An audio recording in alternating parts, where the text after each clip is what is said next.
Dear students, चलिए speaking class के पहले सबक में रोज़मर्रा बोले जाने वाले 10 कसीरुल इस्तेमाल जुमलों की अंग्रेज़ी सीखते हैं।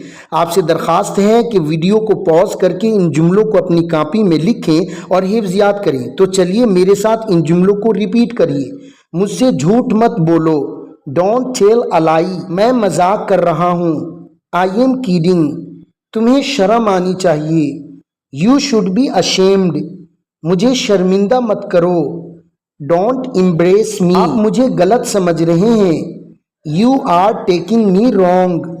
हिचकिचाओ मत, डोंट हेजिटेट। अपनी जुबान संभालो, माइंड योर लैंग्वेज। समझने की कोशिश करो, ट्राई टू अंडरस्टैंड।